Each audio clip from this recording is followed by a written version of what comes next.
What happened in Cleveland wasn't preseason football.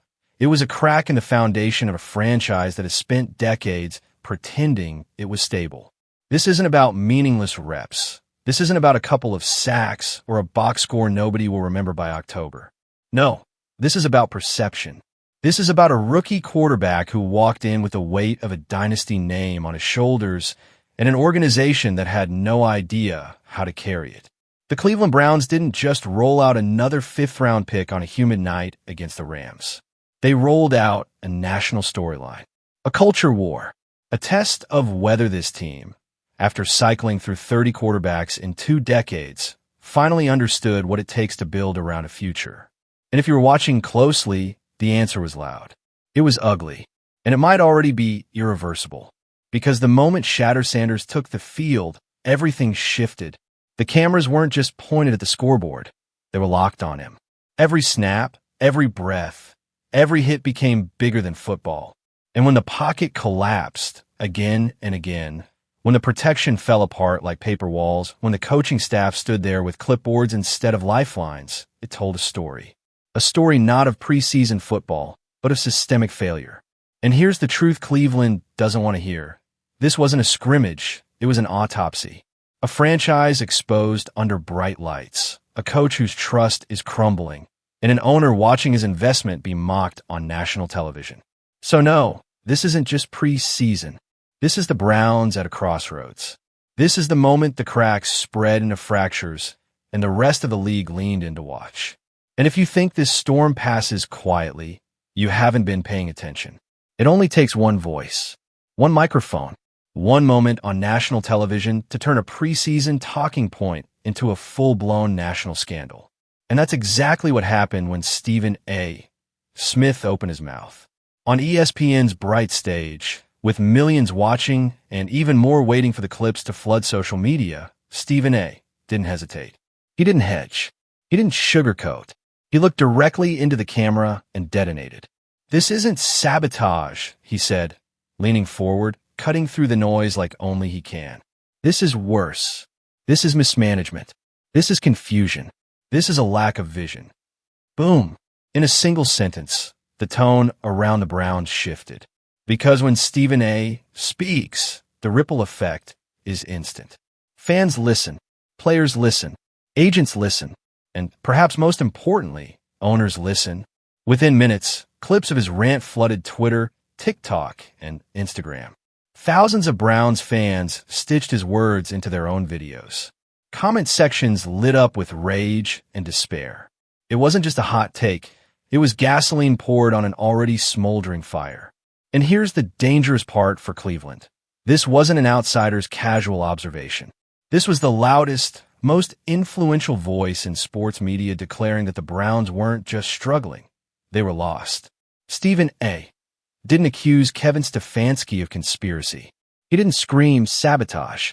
He did something far more damaging. He told the truth, and he told it bluntly. In one fiery declaration, he stripped away the excuses. He didn't talk about preseason evaluations or depth chart fairness. He went for the jugular. Leadership failure, cultural dysfunction, organizational chaos. Words that cut deeper than any sack Shadur Sanders could ever take on the field.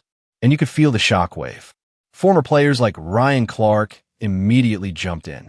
Talk shows across the country picked it up. Local Cleveland radio couldn't go a single segment without replaying his monologue. Even rival fan bases piled on, mocking the Browns for once again being the punchline of the league. But inside Cleveland's own walls, the words hit hardest. Because if you think Jimmy Haslam didn't hear it, you're fooling yourself. Owners don't like to be embarrassed. They don't like to see their billion-dollar investment painted as incompetent on national television. And Stephen A. didn't just question the coaching. He questioned the Browns' credibility as a franchise. That's the real power of a Stephen A. Smith meltdown. It isn't just noise for ratings. It's a mirror, a spotlight, a public trial where the verdict gets delivered before the season even starts. And in that one explosive segment, the verdict was clear. Cleveland doesn't have a quarterback problem. It has a leadership problem. And the entire country just heard it. Shadur Sanders didn't walk into the NFL as just another draft pick. He didn't slip into a Browns uniform quietly, waiting for his chance like countless rookies before him. No, Shadur arrived carrying a last name that echoes across sports history, and with it, a spotlight brighter than anything Cleveland has dealt with in decades. To the draft analysts, he was a fifth-round pick. To the Browns front office, he was a developmental project. But to the rest of the world, Shadur was already a headline. He was already a brand. The son of Deion Sanders, a college football sensation who commanded cameras with every throw, every interview, every swagger-filled walk into a stadium. You don't draft Shadur Sanders and expect him to be invisible. You don't draft him and expect his jersey sales to lag behind third-string quarterbacks. From the moment his name was called, he was more than a player. He was a story. At Jackson State and then Colorado, Shadur wasn't just a quarterback. He was a phenomenon. His highlights didn't just air on ESPN. They trended on social media. His pregame outfits got posted on fashion blogs. His interviews weren't just about football. They were about culture. He represented a new generation of athletes, smart, savvy, marketable, and fully aware of the power they hold. And that's where the Browns made their first mistake. They treated him like a normal rookie. They thought they could stash him on the depth chart, feed him a few snaps, and let him disappear into the background until they were ready. But Shadur Sanders doesn't disappear. He can't. The cameras follow him, whether he's on the field or not. This isn't just about talent.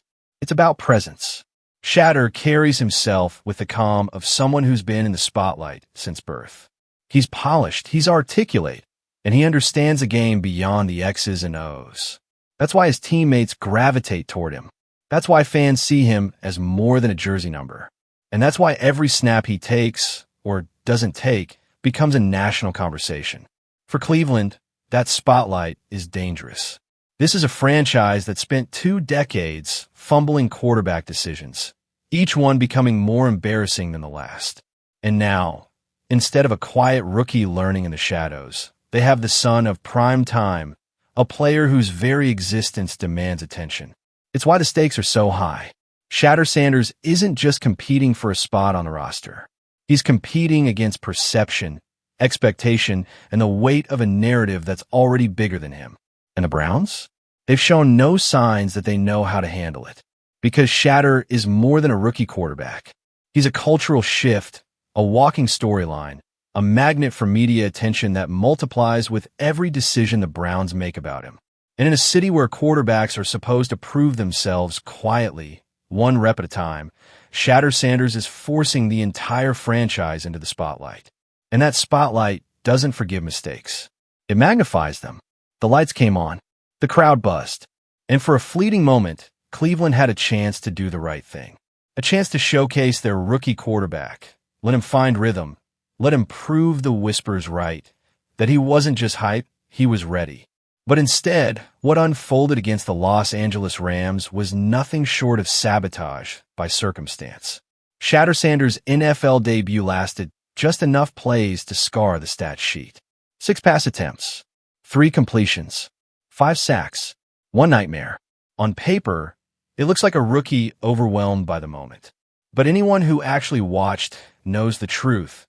He wasn't beaten by the Rams' defense. He was abandoned by his own team. The offensive line in front of him was a patchwork unit, thrown together like cardboard cutouts against an NFL pass rush. The pocket collapsed the instant the ball was snapped. Rams defenders burst through gaps untouched, and Shadur had less than 2 seconds to breathe, let alone scan the field. This wasn't football, it was survival. You could see it on every snap. The ball snapped, the wall crumbled, and the rookie was left as a target practice dummy. No rollouts, no screens, no quick slants to neutralize pressure, just straight drawbacks into chaos. A quarterback who thrives on poise and progression reads reduced to ducking for cover before he could finish his first step. And the cruelest part? He never got the chance to fight back. No second series to find rhythm. No bounce-back drive to steady the nerves. Just a premature benching, followed by a coach's vague explanation. We wanted to get a look at the other guys. Other guys? You don't draft Deion Sanders' son to treat him like an afterthought. You don't draft a national headline and then hide him behind the excuse of rotation. Meanwhile, on the same field, Dylan Gabriel got exactly what Shadur was denied time. Clean pockets, designed rollouts, play calls that bought him comfort instead of chaos. The contrast was damning. Gabriel looked composed not because he outplayed Sanders, but because he was protected. He was set up to succeed, while Shadur was set up to fail. And the cameras caught it all. The sacks piling up. The rookie grimacing as another defender crashed through untouched. Kevin Stefanski standing stone-faced on the sideline, headset on, clipboard in hand, as though this wasn't unraveling in plain sight. No adjustments, no urgency, just a wasted opportunity to show the world what they had in their hands. The stat line was forgettable, but the optics? Unforgivable. In less than a quarter of football, the Browns managed to confirm every doubt about their ability to develop a quarterback.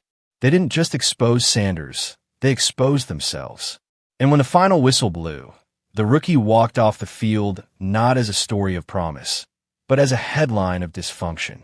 The Browns had one chance to make Shadur Sanders look like the future. Instead, they made him look disposable. And in doing so, they turned a preseason game into a national scandal. It didn't take long. The moment Shadur Sanders walked off the field against the Rams, the reaction began to snowball. What started as frustration in Cleveland quickly turned into a nationwide avalanche of anger, suspicion, and disbelief. Fans are the first to erupt. Social media timelines filled with hashtags like hashtag sabotage and hashtag free Shadur.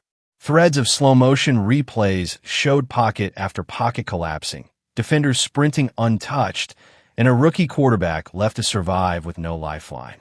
One fan wrote, "You don't sack a kid 5 times in one quarter unless you set him up to fail."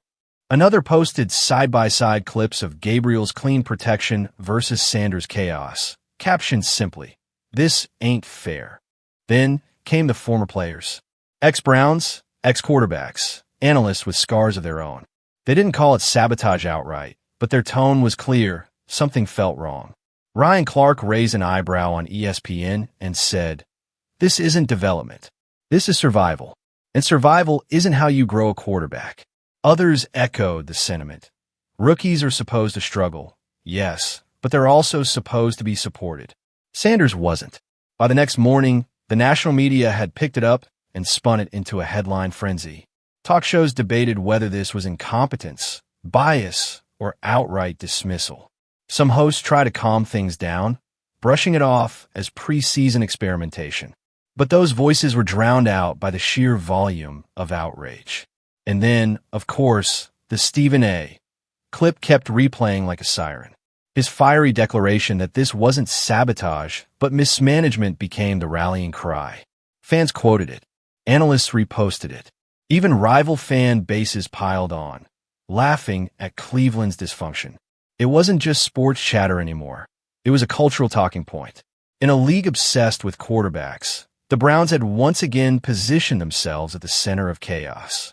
Only this time, it wasn't because of poor play, it was because of poor management. The avalanche was unstoppable. In less than 24 hours, a preseason box score turned into a referendum on an entire franchise. The fans were furious. The media was circling. The ex-players were skeptical. And the Browns? They were suddenly drowning in a storm of their own making. By the time the dust settled, one question echoed louder than the rest. Was Shadur Sanders sabotaged, or was this just another chapter in the Browns' tradition of dysfunction? The word sabotage spread quickly. Fans used it, YouTubers repeated it, even local radio shows flirted with it. To the naked eye, it certainly looked intentional. Why else would a rookie be sent out behind a collapsing offensive line, handed nothing but vanilla play calls, and then yanked before he had a chance to recover? To supporters, it was obvious. The staff didn't want Sanders to succeed. Not yet. Maybe not ever. But then Stephen A. Smith's voice cut through the noise, and his verdict hit harder than any pass rusher could. "This isn't sabotage," he said. "It's worse. It's mismanagement. It's confusion. It's lack of vision." Those words landed like a hammer. Because sabotage implies a plan, a targeted scheme to bury a player. Mismanagement, on the other hand, is more damning. It doesn't suggest a mastermind. It suggests incompetence. It suggests a franchise so tangled in its own failures it can't even recognize when it's choking its future. And that's where the real debate began. Some clung to the sabotage theory, insisting Kevin Stefanski was protecting his system, protecting his favorites, protecting his job. Others pointed to bias, noting the stark contrast between Dylan Gabriel's protection and Sanders' punishment. But the sharper voices, the ones who know how Cleveland operates, sided with Stephen A. This wasn't a conspiracy. It was worse. It was Cleveland being Cleveland. Because mismanagement has always been the Browns' curse. Quarterbacks come in with promise and leave broken. Coaching staffs insist on their process, while the league evolves around them. Ownership preaches patience, then panics when the losses pile up. It's not sabotage. It's a systemic rot, a culture that swallows potential whole. And in Sanders' case, the optics made it undeniable. He wasn't given the tools to succeed. He wasn't even given the chance to stumble forward, the way most rookies are. Instead, he was thrust into chaos and then quietly dismissed, as if his future didn't matter. That isn't sabotage. That's organizational negligence. The irony? Sabotage would almost be easier to fix. Fire the culprit, change the scheme, move on. But mismanagement? That's woven into the DNA. It means the problems go deeper than Stefanski's play sheet. It means the dysfunction runs through the walls, from the locker room to the front office to the very culture of the franchise. And so the debate rages on, not just in Cleveland, but across the entire NFL landscape. Was Shadur Sanders the victim of bias, of stubborn coaching, of deliberate dismissal? Or is he simply the latest casualty of a team that has never known how to build around talent? Either way, the conclusion remains the same. Cleveland failed him. And whether it was sabotage or mismanagement, the result is identical. A rookie stripped of momentum, a locker room clouded by doubt, and a fan base once again wondering if the Browns are capable of getting anything right. To understand why Shadur Sanders' situation feels so familiar, you have to rewind. Not just the last season, not even to the last decade. You have to look at the Cleveland Browns' entire modern history, a graveyard of quarterbacks, each one arriving with hope and each one leaving in disappointment. 30-plus quarterbacks in 20 years. 30-plus fresh starts that ended the same way. Fractured locker rooms, frustrated fan bases, and front offices scrambling to sell a new plan. It's not just a pattern. It's a curse. Johnny Manziel was supposed to be the savior, a first-rounder with swagger and star power. Instead, he became a punchline, another cautionary tale of wasted potential. Deshaun Kaiser was drafted as the future, handed the keys too soon, and driven straight into the ground. Baker Mayfield gave the city belief again for a brief, shining moment. Playoff wins, commercials, a hint of stability, before it all collapsed under the weight of dysfunction and fractured relationships. And then there's Deshaun Watson, the gamble that defined desperation. 3 first-round picks, a record-breaking contract, and the baggage of scandal. The Browns went all in, not just on a player, but on the idea that throwing money could erase decades of mistakes. Years later, they're still waiting for that gamble to pay off. Again and again and again. That's the rhythm of Cleveland football. Every time a new quarterback arrives, hope floods in. And every time, hope drains out just as quickly, swallowed by inconsistency, mismanagement, or chaos.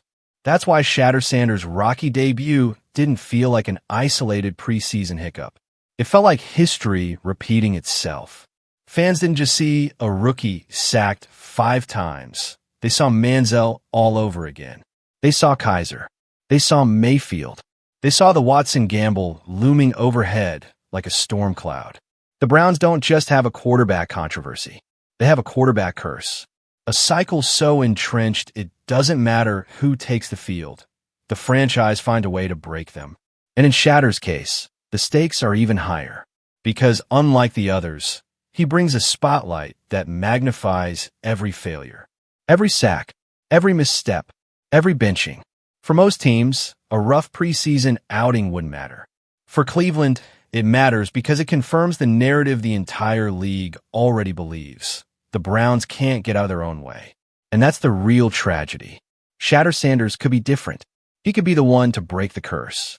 But if Cleveland continues down the same path, if they keep repeating the same mistakes, then his name will just be the next added to the long, painful list of what could have been. Behind the polished glass walls of ownership, behind the private suites and the security details, Jimmy Haslam watches. And what he's seeing isn't just a rough preseason. It's his billion-dollar franchise becoming a national punchline again. Haslam didn't buy the Cleveland Browns to fade into irrelevance. He bought them to matter, to win, to plant his flag in a league where perception is everything. And perception is exactly what's slipping away. Every ESPN rant, every viral clip of Shadur Sanders getting buried behind a broken line, every headline calling Cleveland dysfunctional, it all funnels back to Haslam's doorstep. For a man obsessed with relevance, this is torture. Because relevance doesn't come from balance sheets. It doesn't come from owning stadium suites or inking sponsorship deals. It comes from winning football games, from national respect, from being seen as competent in a league built on prestige. And right now, the Browns are being painted as anything but. Kevin Stefanski might not feel the heat yet, but Haslam does. Owners hate embarrassment more than they hate losing. And when the loudest voice in sports media tells the world your franchise has no vision, no leadership, no future, that's not just bad press. That's humiliation. So Haslam simmers. He hears the fans chanting, the analysts mocking, the whispers that Cleveland has botched another quarterback. He sees the comparisons, the side-by-side breakdowns of how Sanders was treated versus Gabriel. He feels the weight of a national narrative slipping beyond his control. And make no mistake, Haslam is not a patient man. He wants headlines, he wants relevance, he wants to be seen as the owner who finally cracked the Browns' curse. But as Sanders gets buried and Stefanski shrugs through press conferences, Haslam's vision of relevance is turning into ridicule. It's the kind of ridicule an angry king doesn't tolerate for long. Every franchise reaches a breaking point. For Kevin Stefanski, that point is here. What was once just another preseason controversy has spiraled into something much larger. A national spectacle tying his reputation, his leadership, and maybe even his career to the fate of one rookie quarterback. The truth is unavoidable. Stefanski can no longer play both sides. He can no longer juggle loyalty to his system and the demand for a future. Shadur Sanders has forced the question, and that question is simple: adapt or be replaced. Two choices. That's it. Choice one, back Sanders. Publicly and privately. Give him reps, give him protection, give him the same leash afforded to Dillon Gabriel. Build a system that doesn't just tolerate his presence, but elevates it. If Stefanski chooses this path, he may not silence the critics overnight, but he buys himself time. Time to prove he can evolve. Time to show he's not just another coach clinging to a playbook while the league moves on without him. Choice two, stay the course. Continue treating Sanders like a distraction, a depth chart pawn, an afterthought behind clipboard favorites. That choice may preserve Stefanski's system, but it destroys his credibility. Because once the locker room turns, once the fans erupt louder, once Jimmy Haslam loses patience, there will be no shield strong enough to protect him. And here's the cruel irony. Stefanski's own fate now rests in the hands of the very quarterback he seems reluctant to embrace. If Sanders succeeds, Stefanski has a future. If Sanders withers, Stefanski doesn't survive the season. That's what makes this fork in the road so unforgiving. It's not just about development anymore. It's about survival, Stefanski's survival. And he can feel the walls closing in.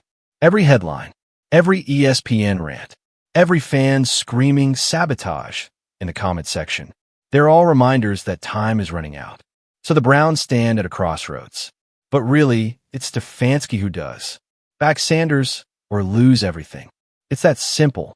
And in the high-stakes world of the NFL, there's no mercy for hesitation. By now, the conversation isn't just about Shadur Sanders.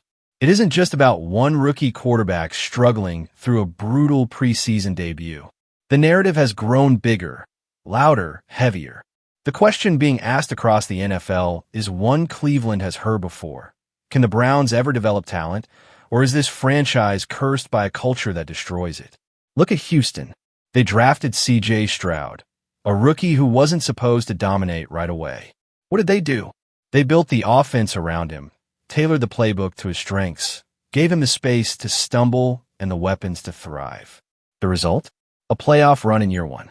Look at Indianapolis. Anthony Richardson wasn't polished, wasn't safe, but the Colts didn't hide him. They unleashed him. They gave him reps, leaned into his raw athleticism, and trusted that the best way to grow was to let him play. Even Chicago, desperate for hope, structured their offense to give Justin Fields every excuse to succeed. It hasn't all worked, but at least they tried. At least they adjusted. At least they showed belief. Now look at Cleveland. The Browns didn't bend for Shadur Sanders. They didn't adapt their scheme, didn't provide protection, didn't show the slightest urgency to give him a fair chance. Instead, they forced him into their rigid mold, then benched him before he had a chance to breathe. And that's the narrative tearing through sports media right now. Not that Sanders failed, but that Cleveland failed again. That no matter the talent, no matter the name, no matter the hype, the Browns will always find a way to mismanage it. That it's not the quarterbacks who are broken. It's the culture. Because this is bigger than one rookie, bigger than Sanders. It's about the Browns as an institution, a team that has cycled through stars, journeymen, and projects and still can't answer the most basic question. Who are they building for? And what are they building toward? Until Cleveland proves otherwise, every quarterback who walks through those doors is doomed to the same fate. And Sanders, with all his spotlight and all his potential, is simply the latest test case in a national narrative that says, culture beats talent every single time. Every quarterback story eventually comes down to a fork in the road. And for Shadur Sanders, that fork is already in sight. Two paths, two futures, one that defines his career and one that defines Cleveland's shame. If the Browns bury him, if they keep him chained to the bench, boxed into a system not designed for him, hidden behind excuses about rotation and development, then Shadur becomes another ghost on their quarterback carousel. Another name fans whisper about years from now. Remember when we had Deion's son and wasted him? That regret won't fade. It will hang over the franchise like a storm cloud, proof that even when handed a generational marketing magnet with real talent, Cleveland still found a way to fumble it. But the other future? That one should terrify Browns fans even more. Because if Sanders leaves through trade, through release, through sheer frustration, and another team takes a chance, the narrative flips instantly. Picture him in a system that adapts to his skills. Picture him with an offensive line that gives him time. Picture him with a coach who actually believes. That's not just redemption, that's fireworks. That's Sanders flourishing on a national stage while Cleveland sits at home, mocked for letting him slip away. And the NFL doesn't forget moments like that. When Patrick Mahomes became a superstar, Chicago was haunted for passing on him. If Sanders thrives elsewhere, Cleveland will carry that same scar. Every touchdown he throws, every highlight that trends on social media, will be a reminder. You had him, and you lost him. That's the nightmare scenario. Not just losing Sanders, but watching him succeed in a different jersey. Because in that moment, the Browns don't just look dysfunctional, they look foolish. They don't just look cursed, they look irrelevant. If Cleveland believes they can hide Sanders, bury him, or silence the storm, they're mistaken. The clock is ticking, the spotlight is burning, and the league is watching. Either he becomes the future in Cleveland, or he becomes the future somewhere else. And if it's the latter, the Browns won't just regret it, they'll never escape it. This was never just about a preseason game. It was never just about 6 pass attempts or 5 sacks. From the very first snap, it became something bigger, something heavier. Because what played out under the lights wasn't a quarterback struggle. It was a franchise exposing its soul. The Cleveland Browns stand once again in the center of a storm of their own making. A storm not fueled by bad luck or a single injury, but by choices, by culture, by the endless tug-of-war between vision and ego, between the future and the past. And now, With Shadur Sanders caught in the middle, it feels less like a football storyline and more like tragedy. Tragedy because the Browns had what so many teams crave: hope. A rookie with pedigree, poise, and presence. A player whose very name demanded attention, whose aura pulled fans into stadiums and cameras on practice fields. And instead of nurturing that spark, they doused it. They treated him not like an investment, but like an inconvenience. And that's where the Shakespearean weight of this moment lands. Because it isn't just about Sanders. It's about a franchise that cannot decide who it is. Are they builders of the future, willing to adapt and evolve? Or are they prisoners of old systems, too rigid to recognize the gift in front of them? Again and again and again. That's the rhythm of Cleveland's story. Quarterbacks come, quarterbacks go, and still the organization circles the same drain.